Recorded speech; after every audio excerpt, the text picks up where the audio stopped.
J'espère que vous allez bien. Je viens vers vous. Oui, ça fait un petit moment que j'ai pas fait de vidéo. Bah oui, j'étais extrêmement occupée du matin jusqu'au soir.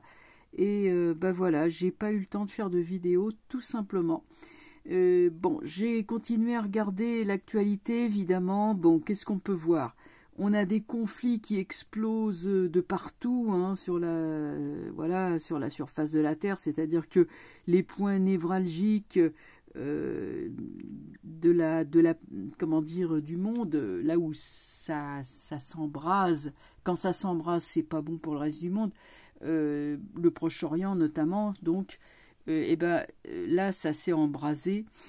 Bon.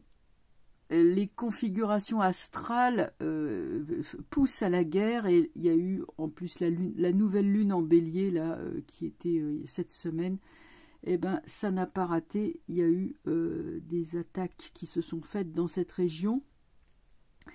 Alors je n'ai pas le ressenti que ça va nous amener. Comment vous dire? C'est ce qu'on appellerait plutôt une drôle de guerre.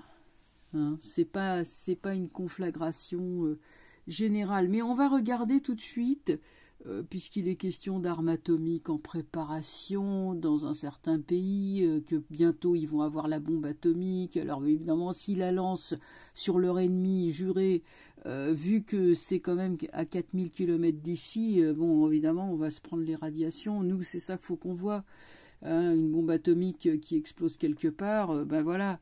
Hein, la centrale de Fukushima, elle est à 11, je sais pas combien, c'est le Japon, c'est à, oh là là, c'est à, je sais plus à combien de milliers de kilomètres. J'ai un petit trou de mémoire là-dessus, mais enfin, oui, on est sur 10 ou 12 000 kilomètres, hein, quand même.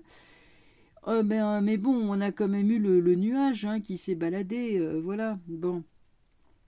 Et ça, il nous avait dit, mais non, vous inquiétez pas, tu parles, les vents nous les ont quand même amenés. Donc, bref, on va regarder un petit peu comment ça se... parce qu'on a aussi une explosion de la violence dans les pays. On a la violence civile, hein, en France, par exemple. Hein, on a sans arrêt des attaques. On a sans arrêt des trucs comme ça fait partie de ce climat général de guerre. Donc on va tout de suite regarder un petit peu les choses. Moi je pense, d'après les prévisions astrologiques, que 2024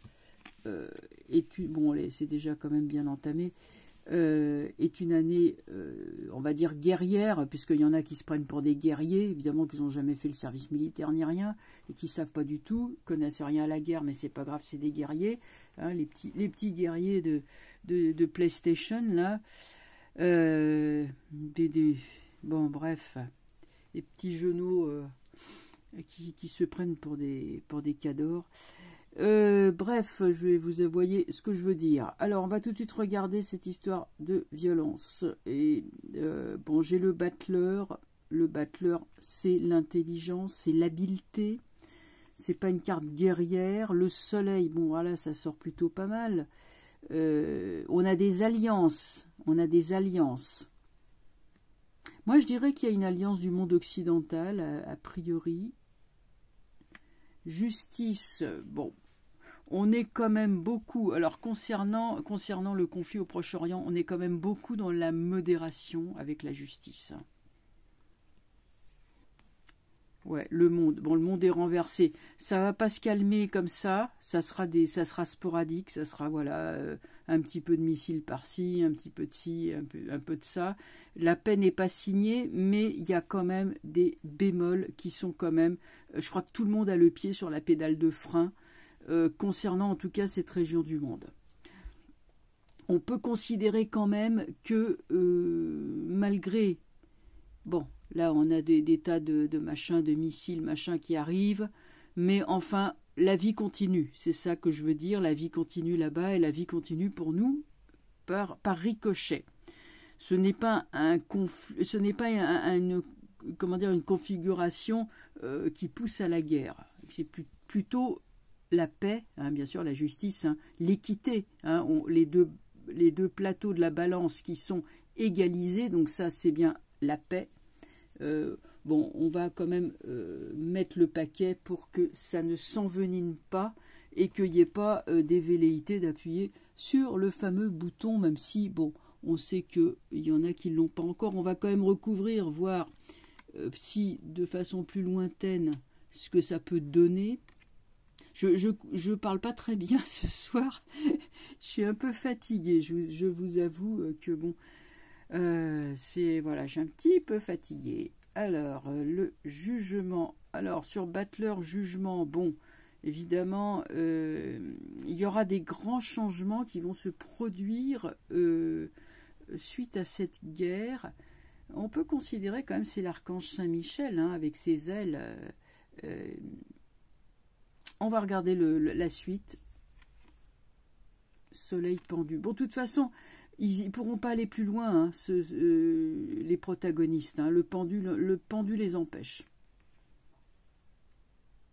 Il y aura un grand changement dans cette région à la suite. Donc à la suite de ça, il va y avoir des protections qui vont être mises en place, hein, des boucliers, des protections, des précautions extrêmes qui seront prises, une immobilisation des protagonistes l'un et l'autre. Ça peut être aussi les instances internationales, mais en tout cas, les choses sont quand même immobilisées avec le pendu.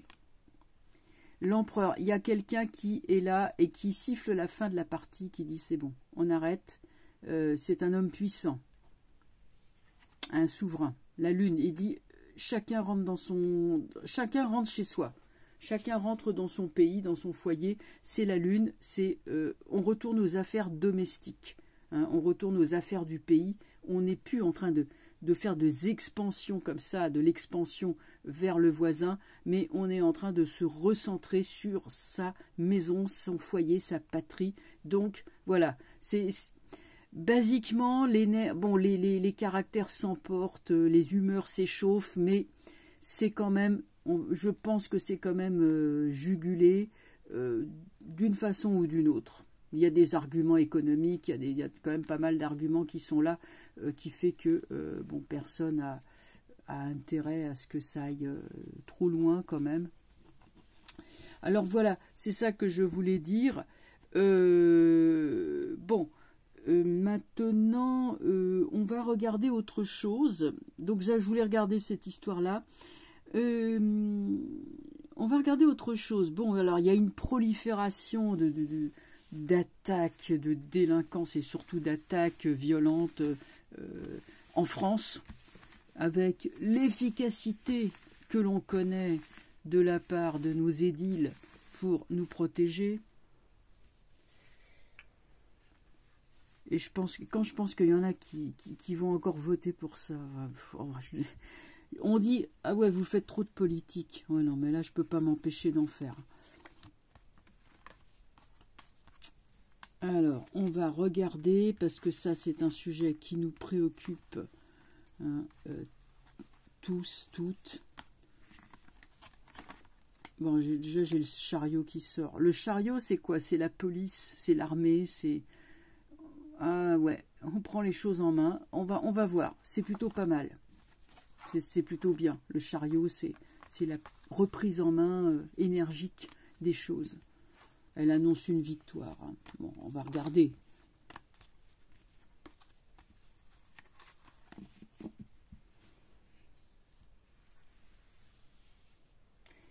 Alors, bon, il y a pas mal, il y a toute cette violence, il y a une explosion de la violence dans notre malheureux pays.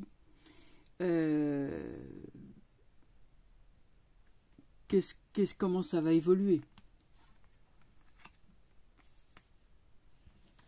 Je vais essayer de pousser ça un peu.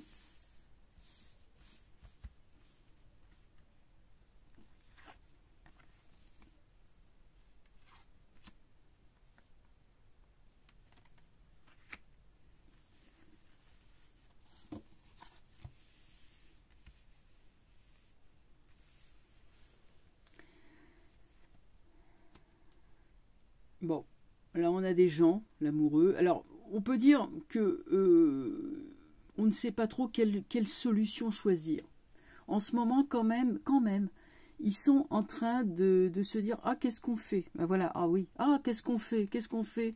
On utilise la répression, on utilise la persuasion, qu'est-ce qu'on fait? Voilà, bon, enfin, quand même, ils sont quand même en train d'essayer de faire mouliner leur cerveau pour trouver une solution. Ah bah oui, il serait peut-être temps quand même, bon.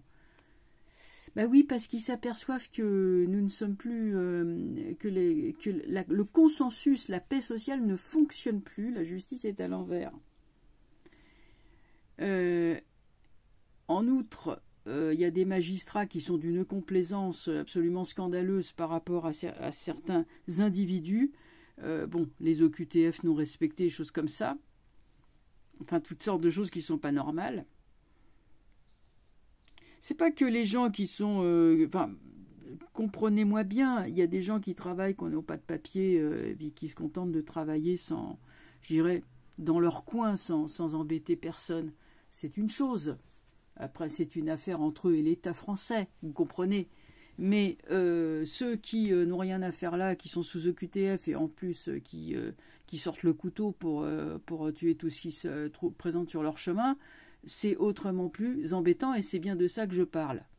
Donc là, c'est en train quand même de cogiter, de se réunir et de se dire, bon là, il y a urgence. Il y a urgence pourquoi? Parce que les tribunaux, les prétoires, pour une raison ou une autre, ne fonctionnent plus. La police, ou la justice, pardon, ça ne marche plus. Alors, bah oui, on est en train de passer à la loi du plus fort. Vous avez donc des gens, des individus qui sont là, qui sont comme des errants, des mendiants, ou pas des mendiants, mais des vagabonds, enfin des gens qui viennent, qui sont des passants, hein, qui passent d'un endroit à un autre, et qui ne sont pas contrôlables, surtout. Le mat n'est pas contrôlable. Justice renversée, mat, ils sont incontrôlables. Alors quand même, il semblerait qu'avec le soleil, on va essayer de trouver, on va chercher, mais on va finir par trouver quand même une solution, une coopération un peu plus efficace, on va dire. Alors est-ce que ça va être entre la gendarmerie, enfin entre l'armée et la police? Est-ce que ça va être entre les services... enfin, les services, je ne sais pas moi, mais en tout cas, il ne faut pas compter sur la justice pour faire son boulot. Donc, on va passer sur plutôt quelque chose de plus opérationnel sur le terrain. Je me demande si ça ne serait pas carrément l'armée qui vont envoyer. Parce que ça passe plus par les tribunaux maintenant, ces histoires-là. Ils sont incontrôlables. Il va bien falloir quand même qu'ils fassent quelque chose. Le pape renversé, oh là là, mon Dieu, oh, c'est long ça. Alors là, il s'agit quoi d'un ministre, hein, basiquement, hein, d'un homme de pouvoir. Ce ministre, évidemment, on ne peut pas dire qu'il soit d'une folle compétence, c'est le moins qu'on puisse dire. Heureusement que les gens en dessous, eux, quand même, bon, font leur boulot. Ils sont payés pour ça. Lui, continue, lui, il est complètement à côté de la plaque. Mais enfin,